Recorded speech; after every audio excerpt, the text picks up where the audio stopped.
Hello বন্ধুরা, কলকাতার মধ্যে এমন একটি রহস্যময় স্টেশন রয়েছে যেখানে প্রতিনিয়ত ভৌতিক ঘটনা ঘটেই চলেছে। এখানকার রেগুলার যাত্রীদের কথা অনুযায়ী অনেক ছায়ামূর্তিকে রেল লাইনের পাশ দিয়ে খানিকটা হেঁটে যাওয়ার পর অদৃশ্য হতে দেখা যাচ্ছে। রাত 10:30-এর পর নাকি এই স্টেশনে পা রাখতে ভয় পান এখানকার সাধারণ মানুষ।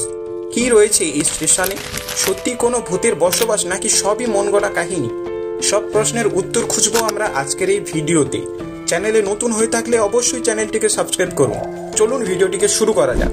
বন্ধুরা, এই স্টেশনটি অবস্থিত কলকাতার রবীন্দ্র সরোবরে। এই স্টেশনটির নাম রবীন্দ্র সরোবর মেট্রো স্টেশন। এটি কলকাতার একটি নামকরা মেট্রো স্টেশন। অনেকে এই স্টেশনটিকে সুইসাইড স্টেশনও বলে থাকেন। এই স্টেশনে নাকি প্রায় সময় আত্মহত্যার ঘটনা ঘটে থাকে।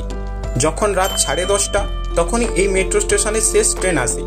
রাত 10:30-এর শেষ ট্রেনে অনেক চালক ও যাত্রীরা নাকি ওই সময় বিভিন্ন ছায়ামূর্তিকে রেল লাইনের দিক দিয়ে খানিকটা হেঁটে যাবার পর অদৃশ্য হয়ে যেতে দেখা গেছে। বহু ভৌতিক গল্প রয়েছে এই স্টেশন জুড়ে।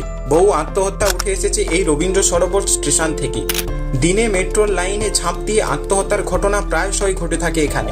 শোনা যায় রাতে এই স্টেশন থেকে শেষতম মেট্রোতে চড়েছেন যারা, তারা অনেক ক্ষেত্রেই দাবি করেন ট্রেনের জন্য অপেক্ষা করার সময় প্রায় নির্জন স্টেশনে তারা বিভিন্ন ছায়ামূর্তিকে ঘুরে বেড়াতে দেখেছেন। তাই রহস্যময় হয়ে উঠেছে এই রবীন্দ্র সরোবর মেট্রো স্টেশন। রবীন্দ্র সরোবর থেকে একটি ট্রেন ছেড়ে যখন স্টেশনের দিকে আসছিল তখন ট্রেনের চালক ট্রেনের লাইন ধরে একজনকে দৌড়াতে দেখেন।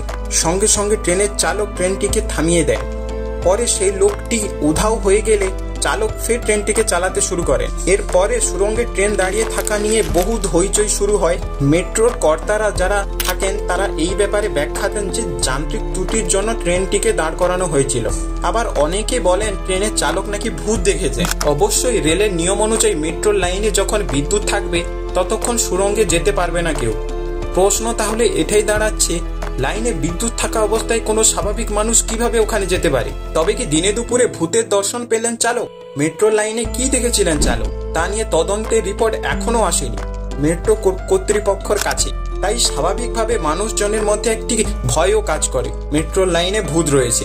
আবার কেউ কেউ ট্রেনের কোচের ভিতরে দেখেছেন মানুষকে অদৃশ্য হয়ে যেতে, চোখের সামনে মানুষকে নিখোঁজ হয়ে যেতে, এবং কখনো কখনো বাচ্চাদের কান্নারও শব্দ শুনেছেন এখানকার মানুষজনেরা। স্টেশনে কয়েকজন পরিচালক এবং ট্রেন চালকেরা দাবি করেছেন তারা মাঝে মাঝেই দেখেন কেউ উদ্বেগজনকভাবে লক্ষ্যহীনভাবে ঘুরে বেড়াচ্ছে স্টেশনের মধ্যে। স্থানীয়রা রাতের ঠিক এই স্টেশনটিকে এড়িয়ে চলে যান।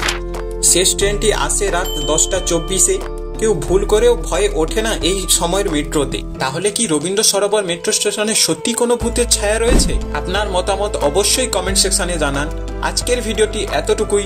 ভিডিওটি যদি ভালো লেগে থাকে অবশ্যই লাইক, শেয়ার এন্ড সাবস্ক্রাইব করুন। দেখা হচ্ছে নতুন কোনো মিস্টেরিয়াস ভিডিও নিয়ে। ততক্ষণের জন্য বাই বন্ধুরা।